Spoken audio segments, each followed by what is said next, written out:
एक स्त्री का अपहरण के लिए एक रावण को पुतला को जलाया जाता है, तो मैं उनका भी एविडेंस रखा हूं कि इंद्रदेव ने गौतम ऋषि का पत्नी अहिल्या को साथ बलात्कार किया, उसका दहन क्यों नहीं? राजा पांडु ने माधुरी के साथ बलात्कार किया, उसका दहन क्यों नहीं? ऋषि पाराशर ने केवट के बेटी सतवती को भगा कर ले गया और उसके साथ बलात्कार किया, उसका दहन क्यों नहीं? बृहस्पति के पत्नी तारा को बनमंती चंद्र ने अपहरण कर बलात्कार किया, उसका दहन क्यों नहीं? ब्रह्मा ने अपना पुत्री सरस्वती के साथ बलात्कार किया, उससे बेटी पैदा किया, उसका दहन क्यों नहीं? और इतना ही नहीं, राजा नरक के रानिया के साथ में कृष्ण ने जबरदस्ती दुर्व्यवहार किया, उसका दहन क्यों नहीं? और स्वयं के बहन सबोदरा के साथ कृष्ण ने जबरदस्ती दुर्व्यवहार किया, उसका भी तो दहन होना चाहिए। अब सोचिएगा, राधा और कृष्ण का रिश्ता क्या है? उनके धर्म शास्त्र ग्रंथ के अनुसार राधा कृष्ण का मामी है। अगर कोई भांजा मामी के साथ रंगरलियां मनाएगा तो कोई छोड़ेगा? और इतना ही नहीं, महाभारत में भीष्म पितामह ने तीन लड़कियों को अपहरण कर बलात्कार किया, अंबा, अंबे, अंबालिका। और इतना ही नहीं, रामचरित्र मानस के सुंदर कांड के पृष्ठ नंबर 58 पन्ना उलट करके अभी देख लीजिए, ये क्यों लिखा? ढोल गमार शूद्र पशु नारी सकल तारिना के अधिकारी, क्यों लिखा? मनोकामना पूरी होगी ऐसे कहते जनता को, और घंटी बजा बजा करके ठगते रहता जनता को कि 22 वेद पुराण भारत में कहां से आए? क्या ऊपर से आसमान ने टपकाए?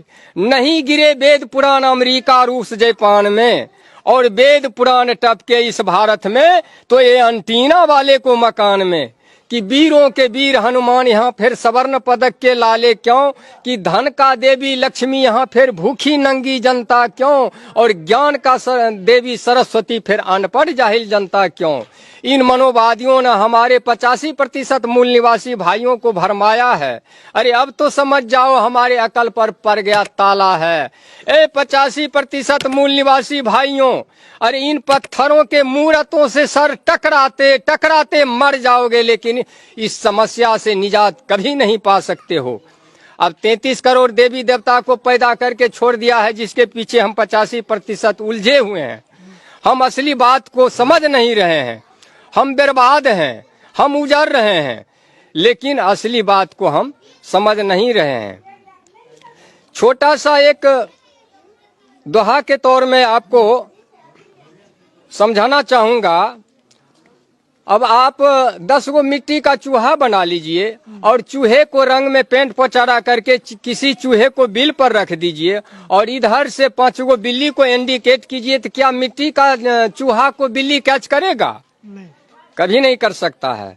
10 गो मिट्टी का खरगोश बना लीजिए और खरगोश के रंग में पेंट पोचारा करके किसी झाड़ी में छुपा दें, और इधर से 10 गो कुत्ता को इंडिकेट करें, क्या मिट्टी का खरगोश का कुत्ता कैच करेगा? कभी नहीं कर सकता है।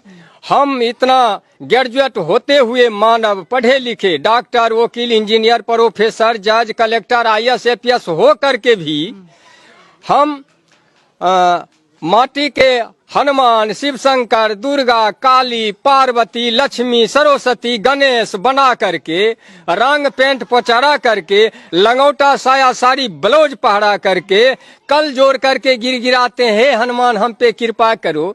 क्या हनुमान के पास में बैंक बैलेंस है जो आपको 10-20 हजार रुपया से मदद कर देगा?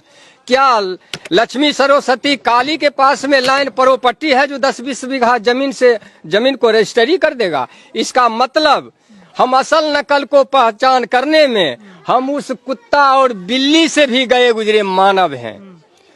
साथियों, इस बात को समझना होगा। जब तक नहीं हमारा ये 85% आदमी समझेगा, तब तक ये समस्या में उलझे रह जाएंगे।